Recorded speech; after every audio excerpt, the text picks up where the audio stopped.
Shalom, salam sejahtera untuk kita semua. Assalamualaikum warahmatullahi wabarakatuh. Om Swastiastu, Namo Buddhaya, salam kebajikan. Perkenalkan, saya dengan mahasiswi Cleoni Rapalandi dengan NIM 2114201030, kelas 1 Fakultas Ilmu Keperawatan, mahasiswa aktif semester 4 di Universitas Pembangunan Indonesia Manado. Tujuan saya membuat video ini itu untuk memenuhi tugas ujian tengah semester pada mata kuliah Maternitas 2 dengan dosen pengampu Nurse Maylin Kontul Eskep MKes.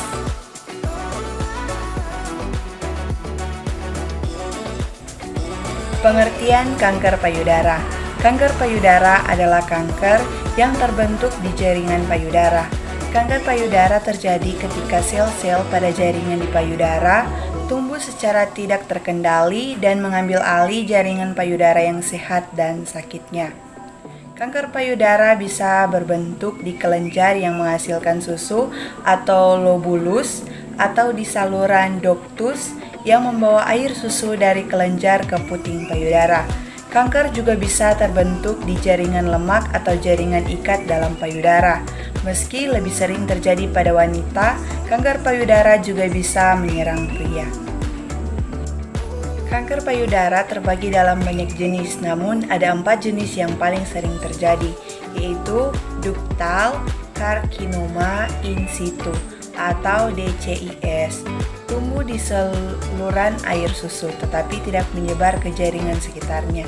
DCIS termasuk kanker stadium awal yang mudah diobati. Namun DCIS bisa menyebar ke jaringan di sekitarnya jika tidak segera ditangani. Kemudian laborakarsinoma in situ atau LCIS adalah kanker yang tumbuh di kelenjar penghasil air susu. Sama seperti ductal carcinoma in situ, jenis kanker ini tidak menyebar ke jaringan sekitarnya. Akan tetapi LCIS di salah satu payudara dapat meningkatkan resiko terbentuknya kanker kedua payudara. Kemudian invasivi ductal carcinoma atau IDC adalah jenis kanker payudara yang tumbuh di ductus dan bisa menyebar ke jaringan sekitarnya, bahkan bisa menyebar ke area tubuh yang lain. IDC terjadi pada 70-80% kasus kanker payudara. Kemudian invasive lobular-carcinoma atau ILC adalah kanker yang awalnya tumbuh di kelenjar air susu tetapi kemudian menyebar ke jaringan di sekitarnya. Kanker jenis ini juga bisa menyebar melalui darah dan saluran getah bening menuju bagian tubuh lain. ILC terjadi pada 10% kasus kanker payudara. Adapun penyebab dan gejala kanker payudara, yaitu kanker payudara seringkali sulit terdeteksi pada tahap awal karena ukurannya yang kecil.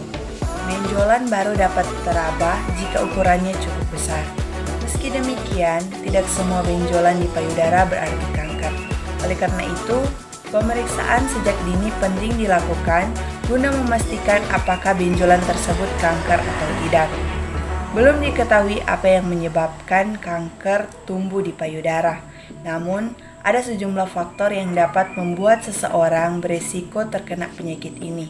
Antara lain, berat badan berlebihan, menstruasi pada usia yang terlalu muda, dan kebiasaan merokok. Pengobatan dan pencegahan kanker payudara. Kanker payudara bisa diobati dengan beberapa cara, tergantung pada kondisi penderita dan jenis kanker payudara itu sendiri. Upaya pengobatan itu meliputi terapi radiasi, terapi hormon, kemoterapi, dan operasi. Kanker payudara dapat dicegah dengan menjalani pemeriksaan payudara secara mandiri atau oleh petugas medis. Pemeriksaan harus dilakukan secara rutin jika beresiko terserang kanker payudara. Mamografi screening juga disarankan sebagai deteksi dini kanker payudara. Screening ini dilakukan tiap 1-2 tahun sekali pada wanita mulai usia 40 tahun. Pada orang dengan faktor risiko, screening ini dapat dilakukan selama usia 40 tahun. Selain menjalani pemeriksaan rutin, disarankan juga untuk mengonsumsi pola makanan sehat, berolahraga secara rutin, menjaga berat badan agar tetap ideal, tidak merokok, dan tidak mengonsumsi minuman beralkohol. Di samping itu, konsultasikan terlebih dahulu dengan dokter sebelum menjalani terapi pengganti hormon pasca menopause.